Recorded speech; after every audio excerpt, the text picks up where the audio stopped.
The lottery is not about getting rich. It's about helping people, and it always has been.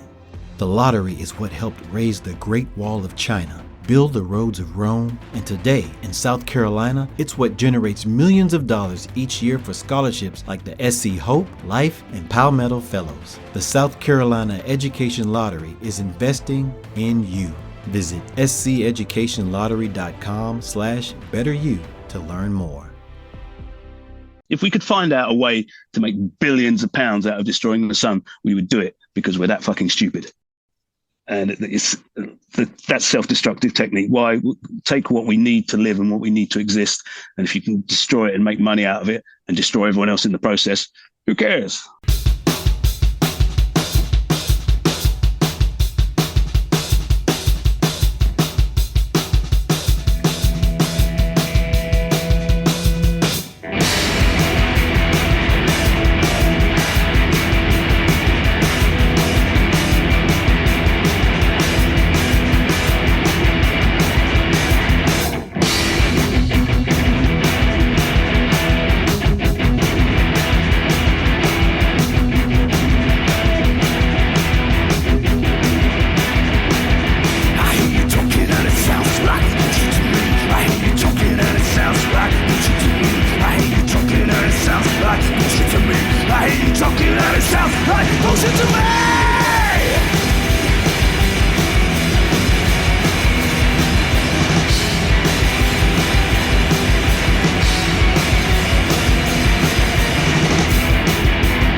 Welcome to the Dreams of Consciousness podcast. If the two of you would be so kind, would you mind introducing yourselves? Awesome to be in a Dream of Consciousness podcast. My name's Harry Armstrong. I am the guitar player and vocalizer of an English two-piece noise rock band called Noisepicker. And I'm Kieran, and I'm the drummer and general noise maker. And guys, if you don't mind me asking, how would you describe the music of Noisepicker? What is Noisepicker? It's that eternal question, isn't it? Ultimately, the whole point of music is to create and enjoy the creation process, and that's all we're trying to do. But I guess it has to be pigeonholed in some way to make it easier for the consumer or whatever. Not that we have any, but yeah, we're both from a kind of metal background, but we're also more interested in the kind of alt rock and noise rock scenes and punk rock, and I think we blend those elements together basically. Sound about right to you, Kieran? Yeah. My general description to people is usually, it's like if Tom Waits was singing in front of Black Sabbath. That'll do. Your first EP was called Doom Punk Blues. Failing any other description, do you think that pretty much sums it up? Yeah, that was the kind of intention, to take away the need for us to answer this question, I guess. But yeah, Doom Punk Blues, that's what it says on the tin. That's what it is. I love doom metal, I love punk rock, and I love the blues. So we meld it together. I think it comes out all right. So what brought the two of you together, and why did you decide to put Noisepicker together? Why form Noisepicker? I wanted to do, funny enough, I was talking to the guy who runs Exile and Mainstream labels in a bar one night, and we were talking about the rising cost of being in a band and how difficult it is becoming, and the rising cost of life in general, really. You used to be able to start a band and jam in someone's garage or in a squat, or, even getting hold of a second-hand guitar was cheap. Rehearsal spaces were cheap and available. There were more venues available. And these days, all that's dying out, and it's becoming a kind of the playground of people who've got like disposable funds rather than just for anyone, like rock and roll should be, And I was discussing that with him, and he was saying the best band you can be in these days is either a solo artist or a two-piece band, because it reduces the shipping, the touring costs so much. And got me thinking. And I'd met Kieran in my local bar. He was working in there alongside my now wife. And we got talking, and I had some ideas of some songs, and I saw him play the drums in the bar with a kind of jazz Star Wars metal crossover band he was in at the time, which was awesome, blew me away. And I asked him if he'd do me the honor becoming my other half in Noisepicker. And that's basically where we're at. So you mentioned the financial burden on bands, but were there any other reasons, like maybe musical reasons, why you wanted to keep Noisepicker two-piece? Yeah, I'd started working on some stuff. I've been in bands all my life, and I'm getting on a bit now, and I kind of wanted to do a project where I had more say and didn't have to compromise. As cool as that is, I've loved every band I've been in, and I think the input of having 4 or 5 people in a band throwing ideas and bouncing ideas off each other can be a very, very positive thing. But just purely out of curiosity, I wanted to see what would happen if I just took the ideas that were in my head and made them flesh without any kind of watering down or enhancement of them. And so, yeah, it was just an experiment, as is all music, to be honest with you. I'm just playing with noise, making funny sounds with the air and seeing what happens. That's kind of it. When you guys write songs, do you write together? Or, Harry, do you begin the composition process on your own and then play it for Kieran later on? Mostly, especially on this new record, I've kind of demoed everything myself. Again, looking for that way of getting stuff out of my head. And I had a chat with Kieran before we did this record and said, would he mind taking my very badly programmed drum beats and turning them into something, getting the gist of what I'm trying to do and turning it into something good, which he fortunately agreed to do and has done a fantastic job with. In the past, we have swapped ideas, and Kieran has come up with patterns and ideas for songs, and he's also contributed backing vocals. And in the recording of the album, he knows quite a lot about the kind of sound engineering thing, and so we were sharing ideas on that. So the album wouldn't sound like it does without Kieran's input, despite the fact that I could claim to have written it, but I think there is no band alive that isn't influenced by its members, and so Kieran's influence is part of the songs that I write, I guess. Would that be fair, Mr. Kieran Murphy? Yeah, I think so. It's just a case of you have the initial sell of an idea, and take that as far as you can take it, and then hand it to me, and and then it's just that case of like translating poorly programmed or beatbox drums into reality, really. Yeah, Kieran has got a few tapes that I've sent him, or MP3s or whatever it is these days, of me drunkenly screaming into the microphone, and then the drums should go, and he somehow manages to make sense of all that nonsense. Yeah, one day we will release whatever that demo was, because it was hilarious.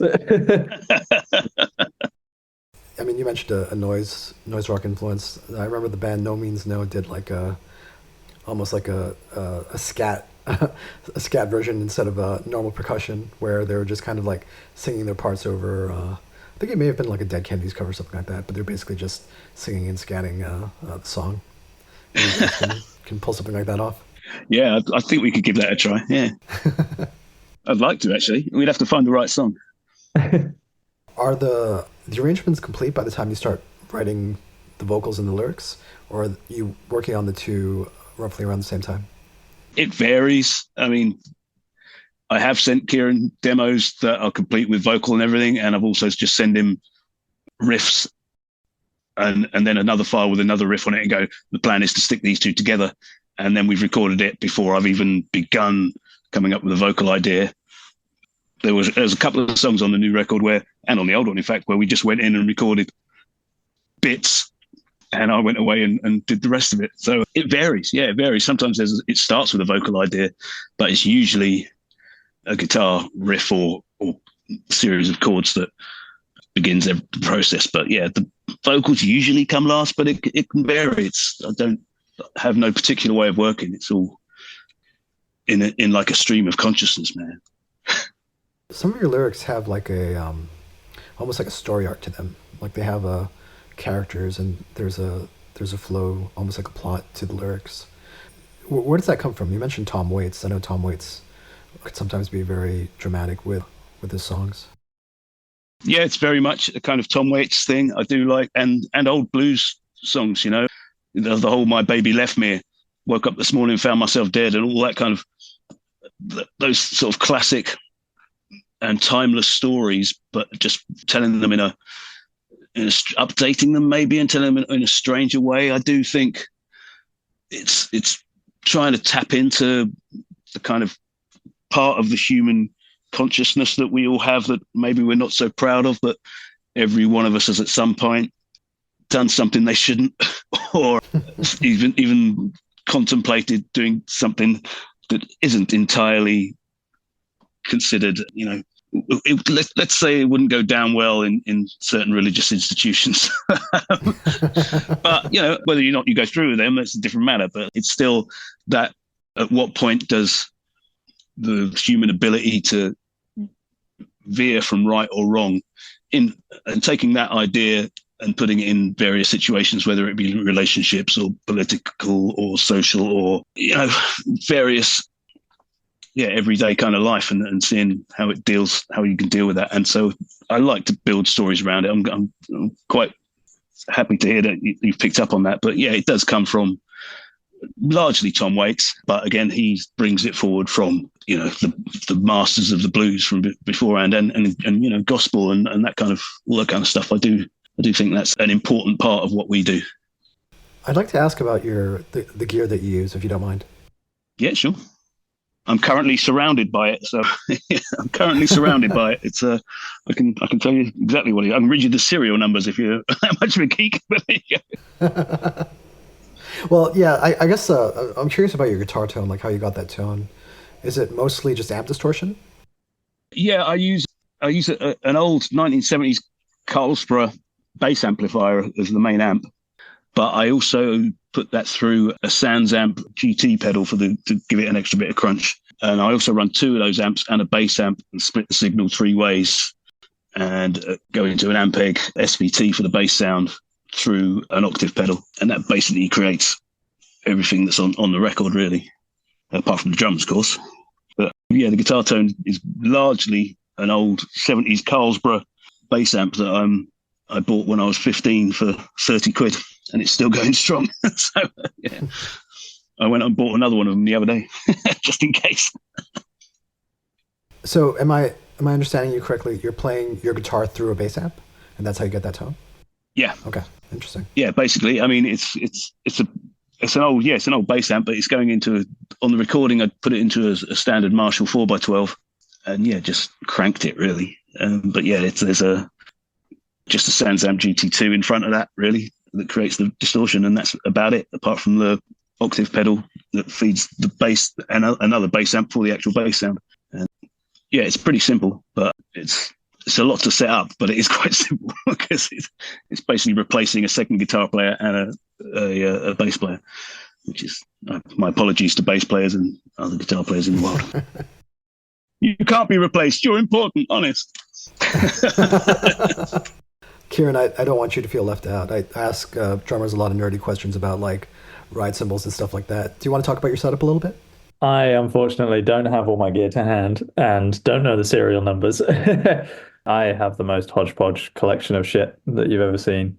There's nothing specific about what I use. I think for the recording of the album, we used like a Mapex drum kit that was in the rehearsal studio. I just have a random collection of cymbals that I haven't broken yet.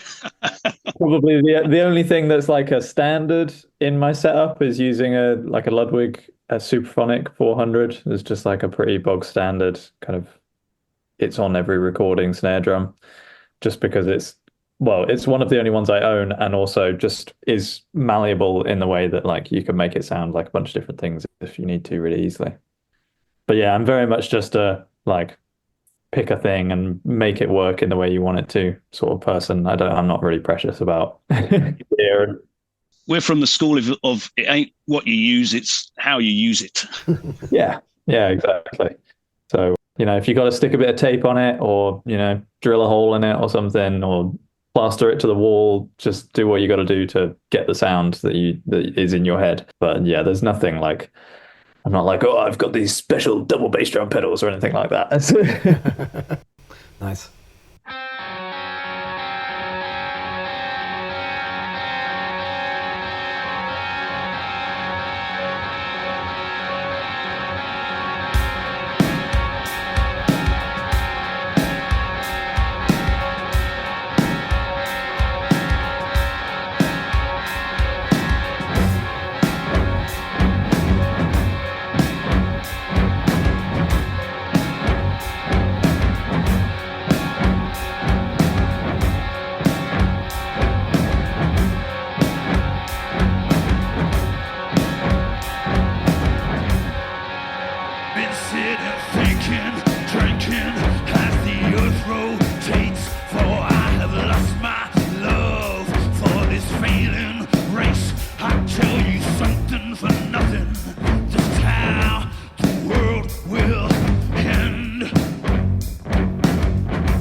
Tell you something for nothing. This is how the world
So on March 21st, Exile on Mainstream will be releasing the second Noisepicker album, which is called The Earth Will Swallow the Sun.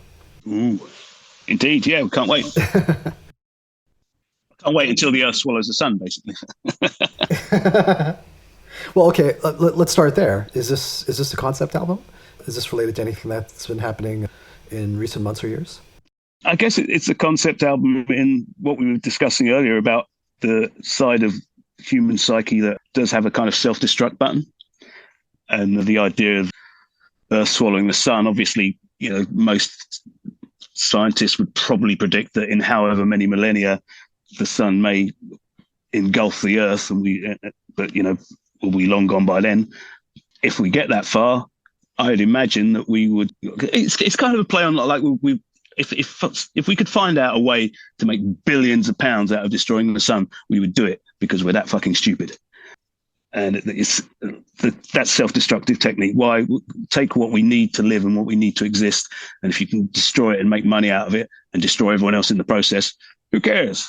And that seems to be the attitude of most of our civilization at the moment, which leads me to believe that we won't get anywhere close to the sun swallowing the earth. So it's more likely to be the other way around. You can speak about the lyrics at some length if you want to, but it seems like your focus is more on kind of human emotions and what drives them, like their motivations. Yeah. Rather than like an overarching kind of like environmental or political message.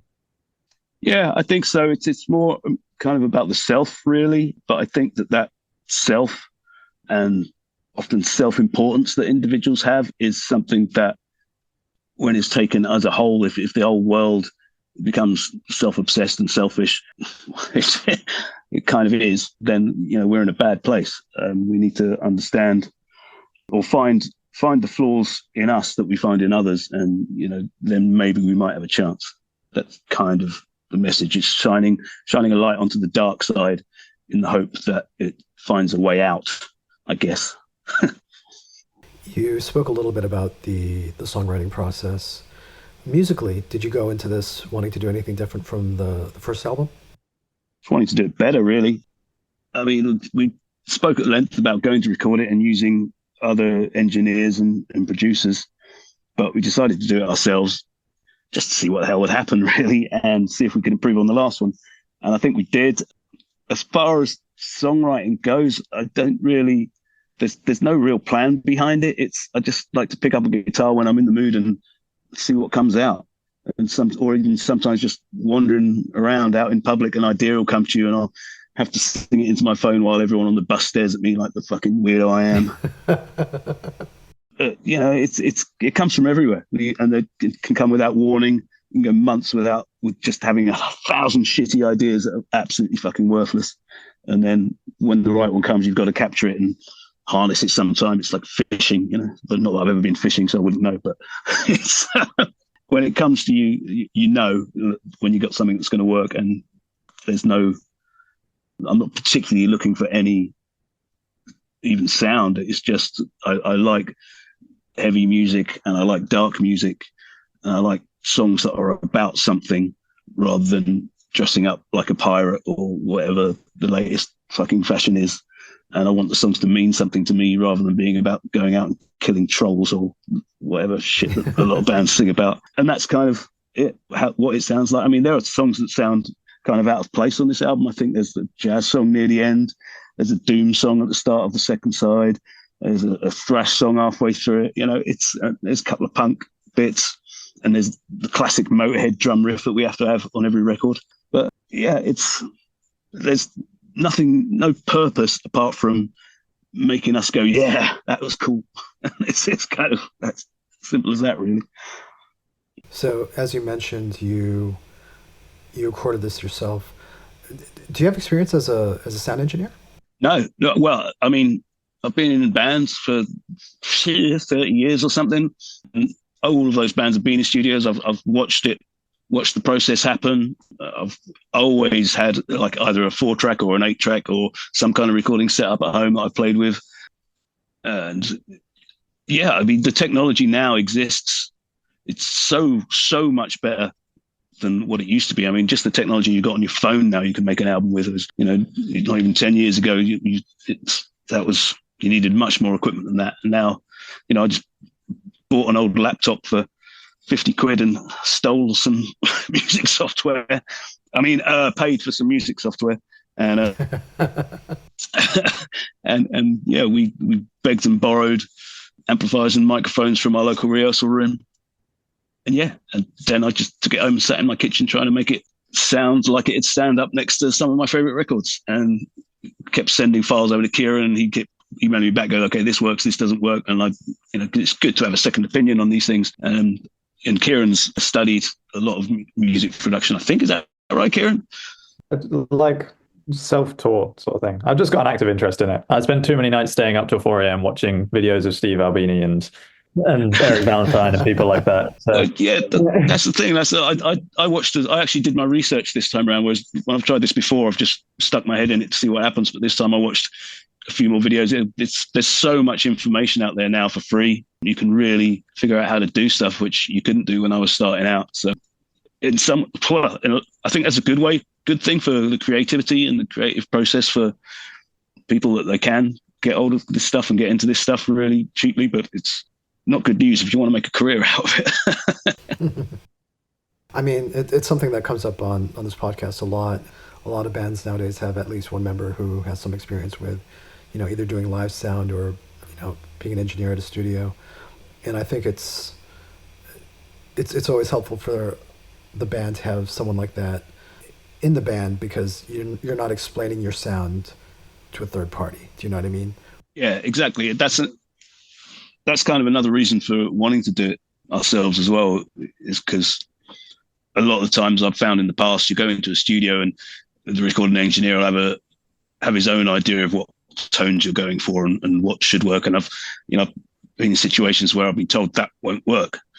And so I've gone home and done it myself and gone, there you go. And it's just that it's not that it doesn't work, it's that guy doesn't like it. So, so you can end up working with the wrong people sometimes. But having said that, I've also gone into a studio with people who know far more than me and known to keep my damn mouth shut. So it works both ways. In recording this album yourself, what was the biggest challenge? Just the learning curve, really, I think. And also being able to pull yourself away from it. A lot of the times you can get too absorbed in something, especially if you've created it and written it and shaped it. At some point, you almost just hit a brick wall and it can become blind. And it's a good idea to reach out to other people and go, what do you think of this? And, I'd sent stuff to Kieran. He'd noticed stuff that I just was absolutely deaf to because I'd just been listening to it too long. Sometimes you just take a week away from it, come back with fresh ears. That's the biggest thing. It's time, I guess, really. But yeah, finding time in between the day jobs and stuff like that to get it done. What's the most important lesson you learned in recording and mixing this album? And what was something that you wish you knew before you started? I learned a lot more about compression than I did before, and especially how to overuse it, because I think a lot of music is overcompressed. And but I had a lot of fun doing it. I learned, dual compression channels on the drums can be really good. Thanks. But again, if you overuse it, it sounds shit. And if you underuse it, it has no effect. It's the same with everything you do. But basically keeping it as clean as possible, just making sure that the original sound you've got, I mean, those guitar and drum sounds haven't really been played with, apart from just placing them in the mix and getting the volumes right. That's the most important thing. If you've got a good signal with a good performance, then the job's pretty much there. You don't have less is more when it comes to the mix on that kind of side. So yeah, we haven't done a lot to the record at all, apart from a bit of panning and volume adjusting, tiny bit compression and reverb, and that's basically it. Just less is more is the good lesson. Get a good signal from the start. You can't go wrong. Well, wait, you can, but Kieran, do you want to say anything about recording the drums for this album? Capturing your drum tone? Yeah, there wasn't much rocket science to it. We did we did 90% of the album in, was it 1 or 2 days? I can't remember now. We booked 2 days, but the guy who ran the studio couldn't make it on the first day. He ran the rehearsal studio. So we just jammed the first day and then did all the drums on the second day. Oh. But I think we were a 4-hour session, but Yeah, so we did we set up, recorded, and like we were both in the room together, guitar amp in another room, and just recorded everything all together, like no click or anything, and just did like 2 or 3 passes of each song until we did one that we were like, cool, we didn't fuck up at any point. We'll keep that one. yeah, I'm surprised it only took 3. Yeah, well, some of them took more. And but in terms of like getting the drum sound itself, I don't know. It was just like get the drums sounding good and in tune and how I want them to sound. And then we threw like a pretty standard mic setup, and then a few there was a cool really reverberating corridor, which was actually just like where you go and make coffee and snacks in the rehearsal studio. So we threw a mic out there and things like that. Like a few little throwing a mic in the corner of the room just to see what it sounds like, but nothing world-endingly crazy, really. There's no one suspended from the ceiling swinging microphones around or anything.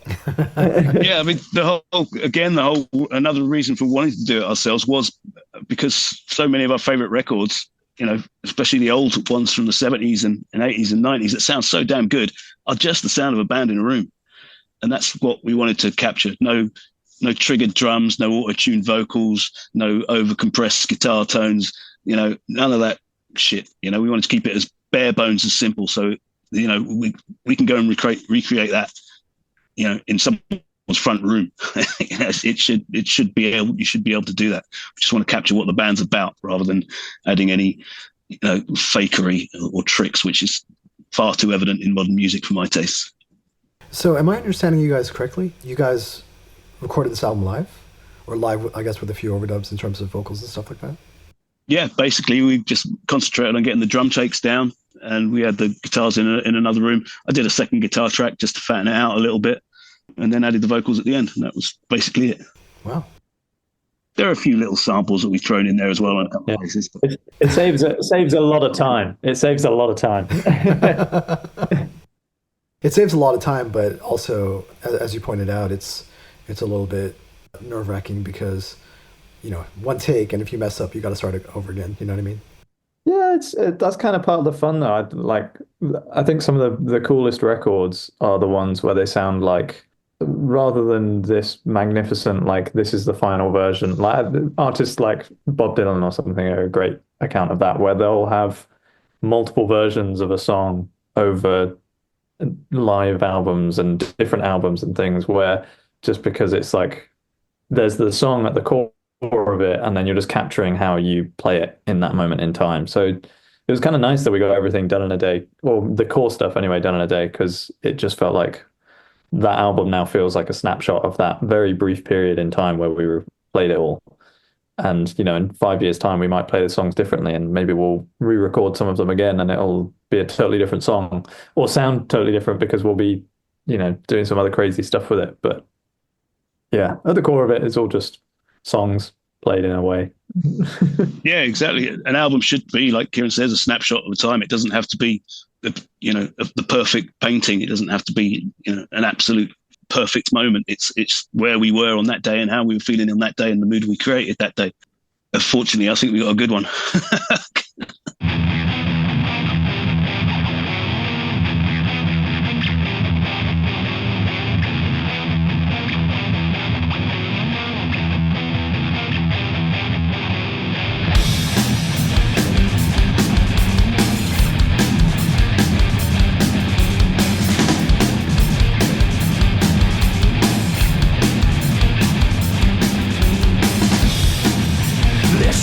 To me now, I'm not the one who plays God.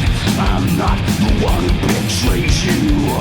I'm here in spite of their odds. I am the act of defiance. I'm not the aim of your scorn. I don't mean to piss on your chips, my friend, but this race has already been won.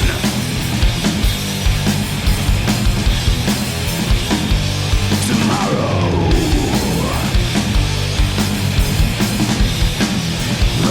lies the devil. Listen to me now. I'm not the one who burns.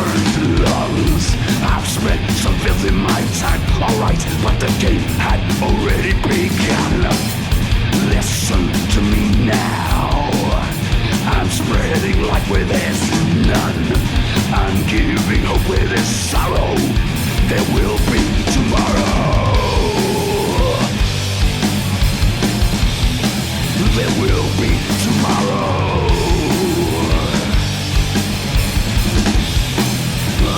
Like the devil.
Do you feel the album is a good representation of what people can expect when they see you live?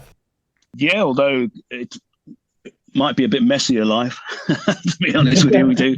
Yeah, we don't really rehearse. That's the other beauty of the two-piece, is that we live in different cities and we tend to just rehearse in the sound check. So, or backstage, and we'll just be like, do you remember how the song goes? Yeah, good enough. Yeah, there's quite often like a bridge will go on twice as long as normal, or a verse will go on half as long as it should. Yeah, but that's okay. It's we like the thing being an organic creature of its own work. Neither of us are in control of it. It takes us along for the ride, and we see where we end up, I guess. Yeah, it makes it really easy to follow the mood and the music when you're playing with just two people. You know, in the way that like a jazz quartet or something might do that, but we're not as skilled musicians as jazz musicians, so we can only do it with two of us. Yeah, but if one of us fucks up, you know, we just keep going until we go like, oh, okay, right, back in. But that's fun, you know. If it's for me, it's boring if it's perfect. There are mistakes on the record, and there will be mistakes when we play live. But that's the sound. Again, the sound of a band in a room. Mistakes get made. Humans make mistakes. You know, if you want music without mistakes, you know, there's plenty of over-processed bullshit out there for you to listen to. We don't want to do that. Do you want to say anything about the gentleman who mastered the album and how he got involved with this? Yes, Stefan, absolute legend. I had partly thought about mastering it myself for a brief second, but then I knew how little I knew about that. And also, it's when it gets to that stage, it's very often a good idea to hand it over. And, you know, also I kind of wanted him to turn around and tell me what I'd done wrong. It was an unworkable piece of shit or something, you know. But fortunately, he was very cool about it. He told me he thought it was a good mix, and that he just worked his magic on it. Did a couple of run-throughs of it, and the second one was perfect. So we were, over the moon. I don't know what he did, but it sounds great. What did you want Stefan to bring to the mix, to your mix? What did you want him to bring to the finished album? I think when it gets to that stage, the mastering is more about just kind of making it listenable, gluing everything together. Say again, mate. Making it listenable. Making it listenable, yeah. You know, it's so the levels are right for, you know, when it goes on podcast and if someone's listening to it on a streaming service, you know, the level doesn't dip massively from the other songs on there, or that kind of stuff. But also giving it a bit more punch, making it a bit more lively. Those are the things that I consider a part of the mastering process. He also does a lot of the releases from Exile. Yeah. I see, okay. He works closely with Andreas and those guys. So it has that nice little sort of, there's a through line in the sound of a lot of those records that get released on that label, that they've all been through the hands of this one man. Yeah, I mean, that label really is a kind of, it's like its own family. All the bands that are on there know each other. Everyone who's worked with it has been doing it for years, and it's the same kind of people, and we all get together and have a party every now and again. And the guy who runs the label puts on a festival every couple of years, and all the bands get together and we just hang out, and it's just such a cool environment. It's really creative and honoured. We're honoured to be part of that scene. Really, it kind of is its own little scene, that label, which is kind of rare these days, I think. So, what do you guys have planned in terms of shows or maybe festival appearances or things like that? Not a huge amount at the moment. We're currently in the booking process. Part of the problem is that most of the festivals now are already booking for next year. So we're kind of on a couple of waiting lists for a few things that are saying, should someone drop out, we'll be in touch, that kind of stuff.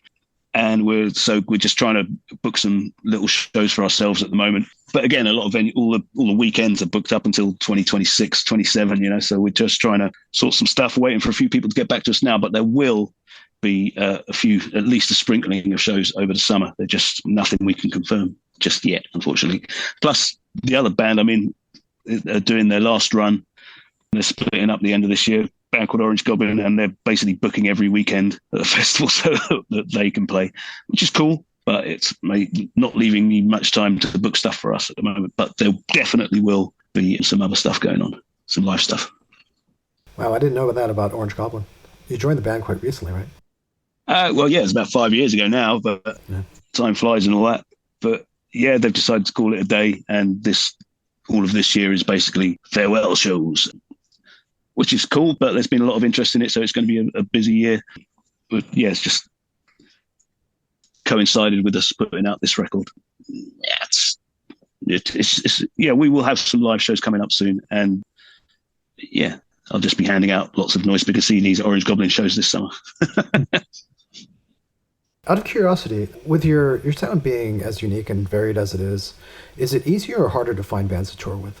I think harder is actually what I'm finding out now. Is there's a lot of the time I'm thinking, I'm scanning the kind of upcoming listings and announcements of bands touring, that in the hope of finding someone we could probably jump on with, or even just scouring active bands I know, thinking who could we play with. And I guess because we're so varied, we could play with anyone, but I'd like to play with someone who's a little more off the wall and doing something a little bit different.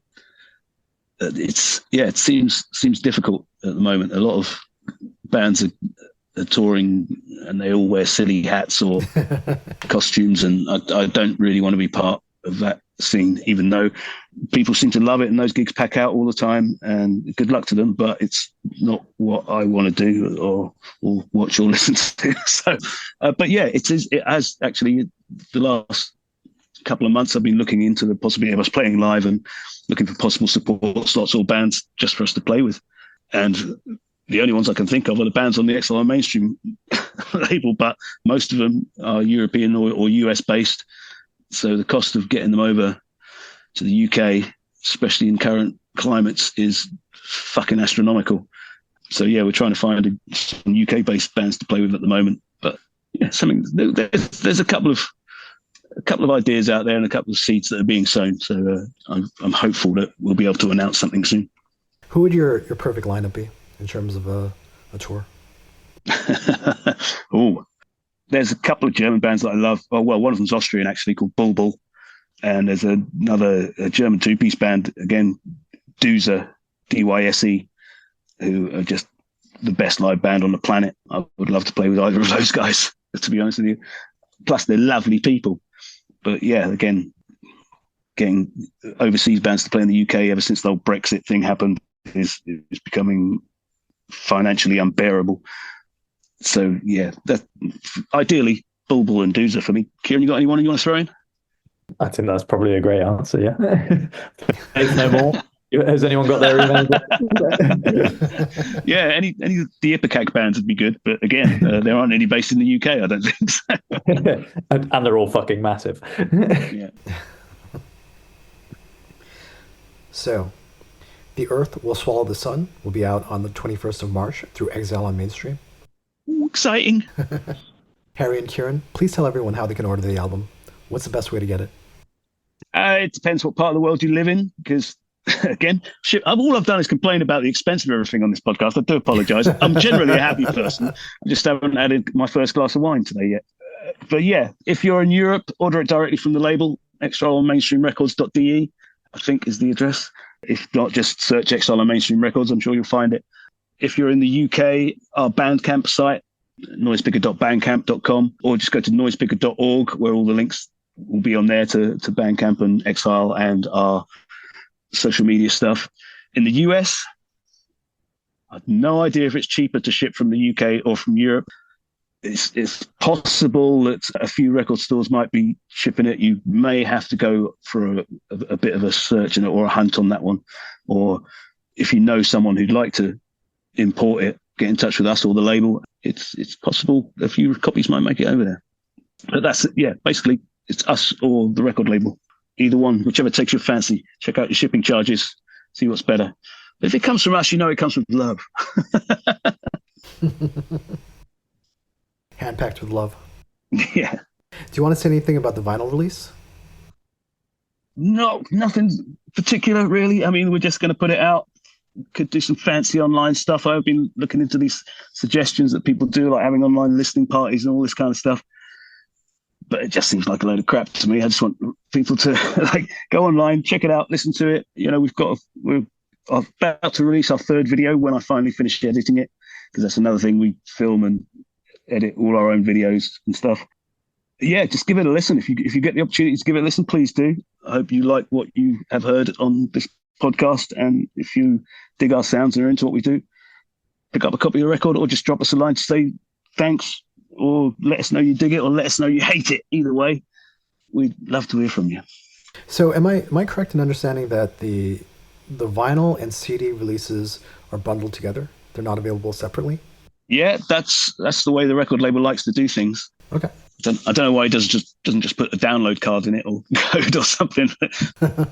He likes the two bundled together. I mean, the CD will be inside the record sleeve, and it will just be in, a cardboard kind of single sleeve CD digipack thing, or not digipack, but just a sleeve. That will be in with the vinyl, in with the wee artwork that's in the vinyl. And yeah, it's kind of the way the label's been run. All of their releases are done like that, and I think it's kind of cool. Although, you have people who don't want the vinyl and only want the CD, and vice versa. But, I could see a lot of bands releasing records and charging 30, 40 euros, pounds, dollars, whatever for them. I believe Exile on Mainstream record site is selling the bundle for 18 euros, and we're doing it for 18 pounds, which is a lot less than anybody else. So if you don't want both, you're still getting a damn good price for whichever one you want. So, while you're there, buy a T-shirt. And the T-shirts and other merch are going through your Bandcamp page? Yeah, that's all on the Bandcamp page. We've got a pre-order happening now, although by the time this comes out, I guess the album will be pretty much out anyway. We're expecting to have it in stock before the release date, so we will be shipping it early. And yeah, we're doing a pre-order of T-shirts to go with it, and we'll print a few extras to kind of hand out at gigs and stuff once we can finally confirm the damn things. But yeah, everything's on the Bandcamp page. Otherwise, noisepicker.org has got links to all the videos, YouTube channel, Facebook. I think we've still got a Twitter account somewhere. I'm going to have to delete that though. The social media pages you mentioned, those are the best way to get updates on live shows and stuff like that?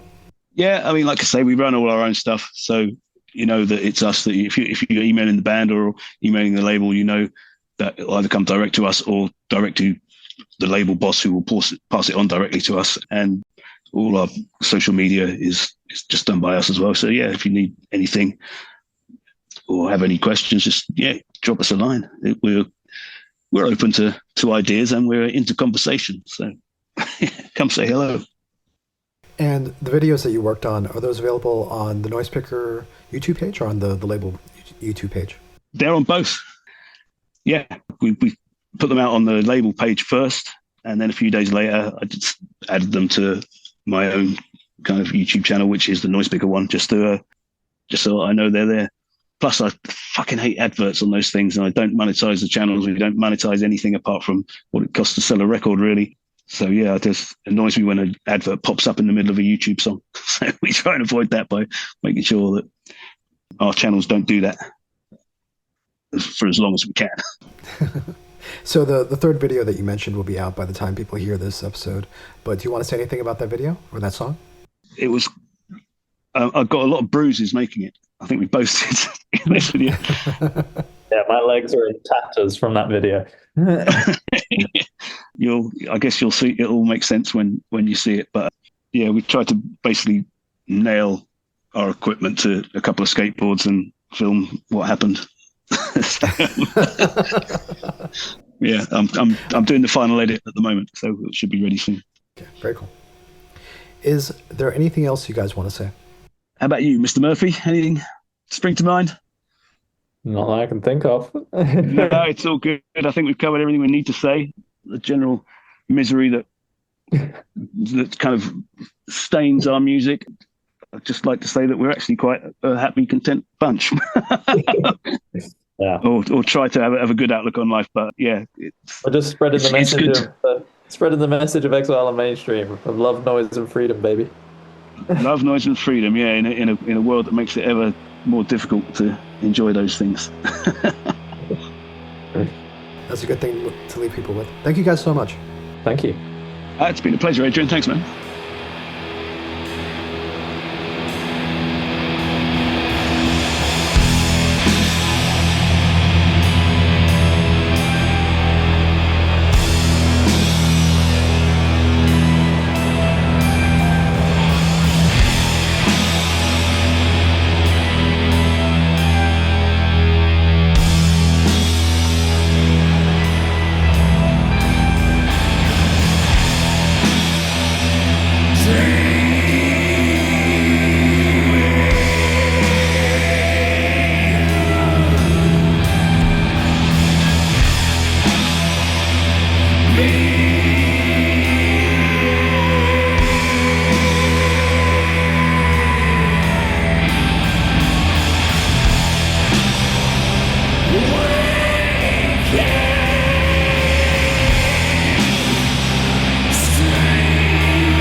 Every lottery ticket purchase keeps education in our state moving forward. In fact, the lottery has raised more than $200 million for state school buses to get our students to school safely every day. Then, the lottery helps those students go even further in their education by funding the Life, Hope, and Palmetto Fellow Scholarships. So remember, when you play the lottery, you're keeping South Carolina students on the road to success. Learn more at sceducationlottery.com/betteryou.